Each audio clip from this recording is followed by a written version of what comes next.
Good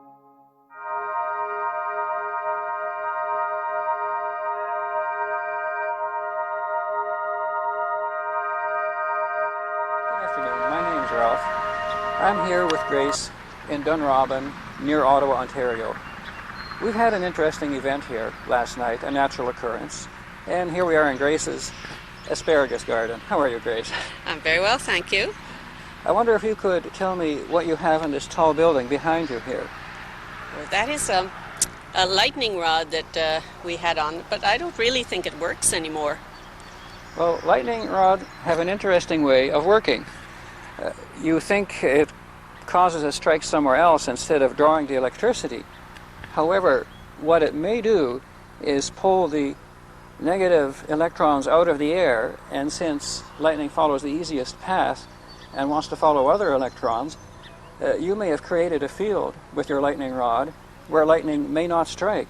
And of course, when it does strike, the purpose of the rod is to draw the electricity to the ground without harming the building. Oh yes. Let's see. Well, the building didn't get struck. I can see that. It's still standing. Well, I understand something did get struck. You had quite an event last night. Yes, the lightning struck a tree beside our house, and it exploded, I guess you'd say. It must have made you jump right out of bed. It did, and I ran downstairs and to look and see where if there was smoke coming, because it was really quite an explosion. It sounded like splitting wood and then a big bang. Now here's the tree Grace was talking about. That's one of the worst I've ever seen. Is that really? Yes, it just exploded, as you say. Yes, we think it is. Like I said, we have seen quite a number of trees hit by lightning, but it's never really been this bad and this extensive. Well, what happens when the electric charge is built up in the bottom of the cloud, the air does not allow electricity to pass through it very easily. Rain certainly helps, but nevertheless the charge has to build up in the bottom of the cloud. If a particularly powerful charge builds up, you can get a heck of a lot of force. As a matter of fact, it works much like static electricity when you walk over a carpet. So the rubbing together of the air and the water particles in the cloud has built up this charge to the point where you've got 30,000 degree temperatures in the lightning strike, and the strike itself can be up to 15 million volts and 350,000 amperes. Now that's a lot of electricity. So if it hits this tree, it causes the water inside the sap to vaporize instantly, and this is like steam exploding. So all the sap inside this tree instantly exploded. You can imagine 30,000 degrees Celsius, and the tree immediately hit ground. Now the reason why perhaps the lightning rod, which is just in the distance, did not get it is, of course, the tree was taller and the lightning rod was drawing the electrons away, so it was a clear area which lightning does not like to follow. So the lightning hit here instead, the tree being tall and wet, and it followed its negative charge to the ground where it strokes back and forth. Now you mentioned the noise, Grace. Mm-hmm. Well, you heard the noise of the tree exploding. Mm-hmm. There's an interesting thing about thunder. It's created in many, many ways. First of all, as this terrific 15 million volt bolt pierces the air, it pushes it apart. Secondly, it heats it. That causes sound waves. That's the main reason behind the noise of a thunderbolt. However, it also causes any water like rain in the air to explode. That makes further noise. Another reason for the noise is that it causes the water to become separated into its essential elements, hydrogen and oxygen, and when they recombine, they create an explosion, which may be that final clap of noise you heard on top of the tree itself exploding. Mm-hmm. That was the shattering wood.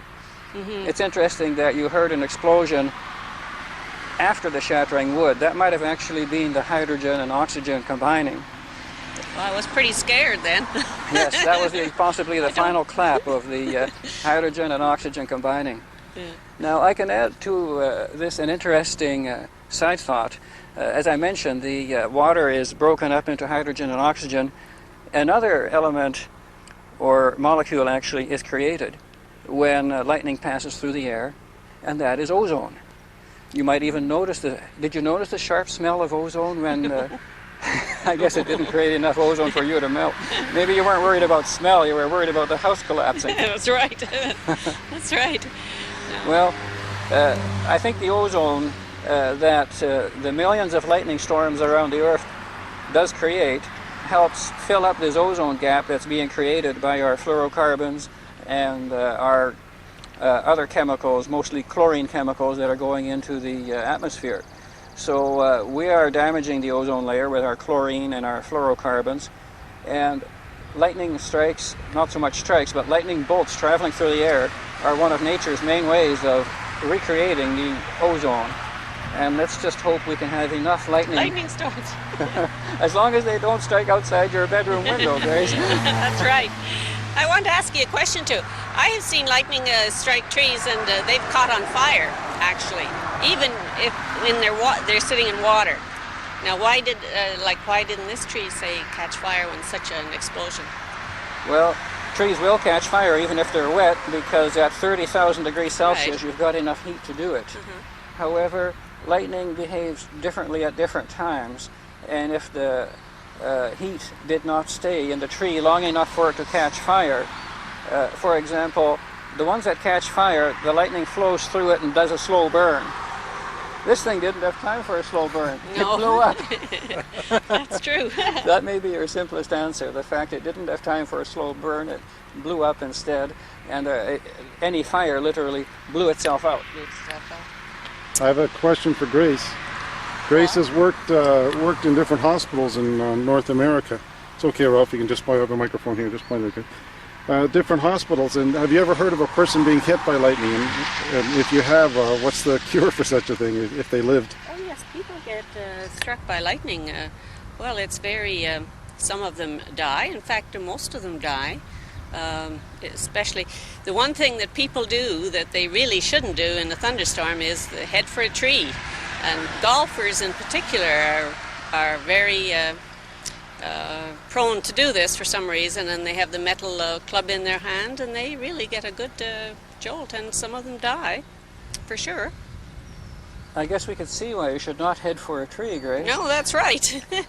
There are a lot of problems with people and lightning. As a matter of fact, lightning kills more people than all other forms of weather put together. Hurricanes, floods, tornadoes, you name it.